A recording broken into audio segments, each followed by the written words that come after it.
राधे राधे सभी बहनों को। मैं आज आपको कामिका एकादशी व्रत की कथा सुनाने जा रही हूँ। यह एक बहुत ही पावन और पौराणिक कथा है। इस कथा को स्वयं भीष्म पितामह ने लोकहित के लिए नारद जी से कहा था। एक समय नारद जी ने कहा, हे पितामह, आज मेरी श्रावण के कृष्ण पक्ष की एकादशी की कथा सुनने की इच्छा है। अतः आप इस एकादशी के व्रत की कथा का विधान सुनाइए।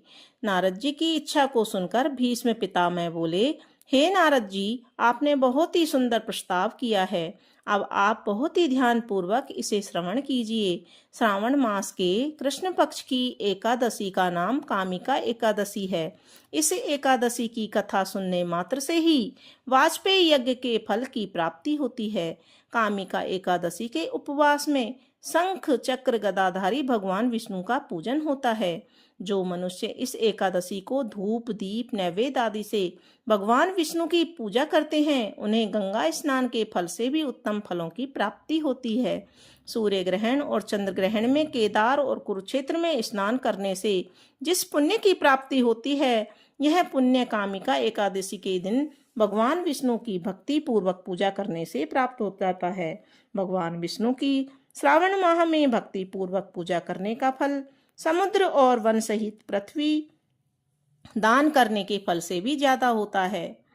व्यक्तिपात में गंडकी नदी में स्नान करने से जो फल प्राप्त होता है, वह फल भगवान की पूजा करने से मिल जाता है। संसार में भगवान की पूजा का फल सबसे ज्यादा है। अतः भक्ति पूर्वक भगवान की पूजा न बन सके तो श्रावण माह के कृष्ण पक्ष की कामिका एकादशी का उपवास रखना चाहिए। आभूषणों से युक्त बछड़ा सहित गोदान करने से जो फल प्राप्त होता है, वह फल कामिका एकादशी के उपवास से मिल जाता है। जो उत्तम द्विज श्रावण माह के कृष्ण पक्ष की कामिका एकादशी का उपवास करते हैं तथा भगवान विष्णु का पूजन करते हैं, उनसे सभी देव नाग किन्नर पितृ आदि की पूजा हो जाती है। इसलिए पाप से डरने वाले व्यक्तियों को विधि विधान सहित इस उपवास को करना चाहिए।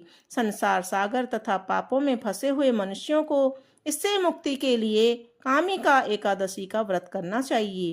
कामिका एकादशी के उपवास से सभी पाप नष्ट हो जाते हैं। संसार में इससे अधिक पापों को नष्ट करने वाला और कोई उपाय नहीं है। हे नारद जी, स्वयं भगवान ने अपने मुख से कहा है कि मनुष्यों को आध्यात्म विद्या से जो फल प्राप्त होता है, उससे अधिक फल कामिका एकादशी का व्रत करने से मिल जाता है। इस उपवास के करने से मनुष्य को न यमराज के दर्शन होते हैं और न ही नरक के कष्ट भोगने पड़ते हैं।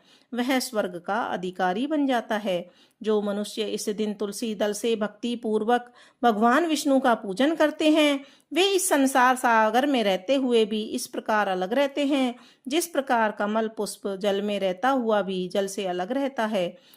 तुलसी दल से भगवान श्री हरि का पूजन करने का फल एक बार स्वर्ण और 4 बार चांदी के दान के फल के बराबर होता है। भगवान विष्णु रत्न मोती मणि आदि आभूषणों की अपेक्षा तुलसी दल से अधिक प्रसन्न होते हैं। जो मनुष्य प्रभु का तुलसी दल से पूजन करते हैं, उनके सभी पाप नष्ट हो जाते हैं। हे नारद जी, मैं भगवान की अति प्रिय श्री तुलसी जी को प्रणाम करता हूँ। तुलसी जी के दर्शन मात्र से मनुष्य के सभी पाप नष्ट हो जाते हैं और शरीर के स्पर्श मात्र से मनुष्य पवित्र हो जाता है। तुलसी जी को जल से स्नान कराने से मनुष्य की सभी यम यातनाएं नष्ट हो जाती हैं। जो मनुष्य तुलसी जी को भक्ति पूर्वक भगवान के श्री चरण कमलों में अर्पित करता है, उसे मुक्ति मिलती है। इस कामिका एकादशी की रात्रि को जो मनुष्य जागरण करते हैं और दीपदान करते हैं, उनके पुण्यों को लिखने में चित्रगुप्त भी असमर्थ हैं। एकादशी के दिन जो मनुष्य भगवान के सामने दीपक जलाते हैं, उनके पितर स्वर्ग लोक में अमृत का पान करते हैं। भगवान के सामने जो मनुष्य घी या तिल के तेल का दीपक जलाते हैं, उनको सूर्य लोक में भी सहस्त्र दीपकों का प्रकाश मिलता है। अब कामिका एकादशी की जो व्रत कथा है, वो छोटी सी इस प्रकार है।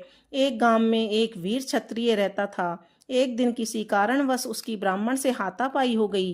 ब्राह्मण की मृत्यु हो गई। अपने हाथों मरे गए ब्राह्मण की क्रिया उस क्षत्रिय ने करनी चाहिए, परंतु पंडितों ने उस क्रिया में उसको शामिल होने से मना कर दिया। ब्राह्मणों ने बताया कि तुम पर ब्रह्म हत्या का दोष है, पहले प्रायश्चित कर इस पाप से मुक्त हो, तब हम तुम्हारे घर भोजन करेंगे। इस पर क्षत्रिय ने पूछा, कि इस पाप से मुक्त होने का क्या उपाय है। तब ब्राह्मणों ने बताया कि श्रावण माह के कृष्ण पक्ष की एकादशी को भक्ति भाव से भगवान श्रीधर का व्रत एवं पूजन कर ब्राह्मणों को भोजन करा के सदक्षिणा के साथ आशीर्वाद करने से इस पाप से मुक्ति मिलेगी। पंडितों के बताए गए तरीके पर व्रत कराने वाली रात में भगवान श्रीधर ने क्षत्रिय को दर्शन देकर कहा कि तुम्हें ब्रह्म हत्या के पाप से मुक्ति मिल गई है। इस व्रत के करने से ब्रह्म हत्या आदि के सभी पाप नष्ट हो जाते हैं और इहलोक में सुख भोग कर प्राणी अंत में विष्णु लोक को जाते हैं।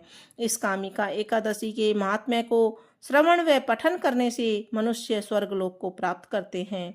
बोलो विष्णु भगवान की जय। जय श्री हरि।